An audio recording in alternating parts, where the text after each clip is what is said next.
पानी भी दूध के साथ मिलकर दूध के ही भाव बिकती है और खटास मिलकर अलग भी हो जाती है। हेलो माय डियर फ्रेंड्स, मेरा नाम है प्रतिभा गुप्ता और आज मैं बात करने वाली हूँ द पावर ऑफ एसोसिएशन के ऊपर। एसोसिएशन आपकी ज़िंदगी में कितना बड़ा रोल प्ले करता है। माय डियर फ्रेंड्स, हमेशा दुखी और बदकिस्मत लोगों से बचें। दुखी और बदकिस्मत लोगों से जितना हो सके दूर रहने का प्रयास करें, दूर रहने की कोशिश करें, क्योंकि ना सिर्फ अपनी बल्कि आपकी ज़िंदगी को भी प्रभावित करते हैं।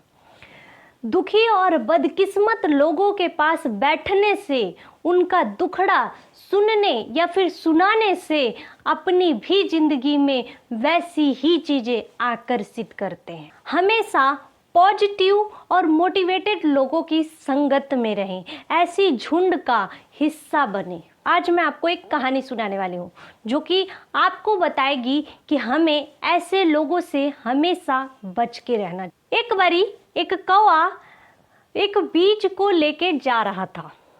एक बारी एक कौवा एक बीज को लेके जा रहा था। अचानक वो बीज उसकी चोंच से छूट के घंटा घर में गिर जाती है। घंटा घर के एक छोटे से छेद में गिर जाती है और वो घंटा घर से रिक्वेस्ट करती, घंटा घर के खूबसूरती के पुल बांधने लगती है और उससे रिक्वेस्ट करती है और उससे बोलती है कि अफसोस मैं अपने पिता के उस हरी शाखाओं के नीचे नहीं गया। अफसोस कि मैं धरती पे नहीं गिरा जो पत्तियों से ढकी हुई थी। उसने बोली क्या जब मैं उस कौवे की चोंच में थी तो मैं सोची थी कि मैं अगर उस कौवे की चोंच से बच गई तो मैं अपनी पूरी जिंदगी एक छोटे से छेद में गुजार दूंगी। उस घंटा घर को तरस आ जाता है और उस बीज को वहीं पे जगह दे देता है, वहीं पे आश्रय दे देता है। कुछ दिन बीता, उस बीज की जड़ें आने लगी और कुछ समय और बीता तो वो घंटा घर से भी बड़ा हो गई और घंटा घर के ईंटों को ही अपनी जगह से खिसकाने लगी और वो घंटा घर से भी बड़ा हो गई। और घंटा घर को जब तक समझ में आया तब तक बहुत देर हो चुकी थी। ओ, मैंने क्या कर दिया, मैंने कितनी बड़ी गलती की।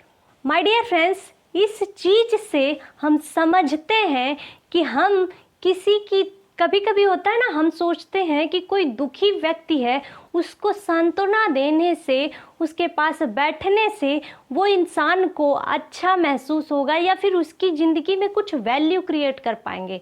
नहीं माय डियर फ्रेंड्स, ऐसा करने से आप अपनी ही ज़िंदगी को वैसा बना लेते हैं जैसे इंसान के पास आप बैठते हैं। इसीलिए बोलते हैं हमेशा दुखी और बदकिस्मत लोगों से बचें।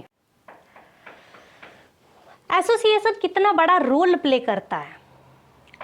माता कैकेयी राम जी को सबसे ज़्यादा मोहब्बत करती थी, सबसे ज़्यादा प्यार करती थी, अपने बायोलॉजिकल बेटे भरत से ज़्यादा मोहब्बत करती थी। लेकिन एक दिन अचानक कुबड़ी मंथरा 4-6 घंटे में उनको पूरी तरह से चेंज कर देती है। एक दिन कुबड़ी मंथरा उनके पास आई और 4-6 घंटे उनसे कुछ बातें करती है और कैकेयी को लगने लगता है कि मेरे रास्ते का सबसे बड़ा कंटक यही है। मेरा सबसे बड़ा दुश्मन अगर कोई है तो यही है। और वो राम को 14 साल का वनवास मांग लेती हैं। कुछ दिन बीता और वो मंथरा को बोलती हैं कि सब तेरी वजह से हुआ। फिर माता कैकेयी को अफसोस होता है कि वो हमेशा ये सोचती रही कि राम जी को मेरी वजह से 14 साल का वनवास हुआ। वो हमेशा ये सोचती रही कि राम जी को मेरी वजह से 14 साल का वनवास हुआ।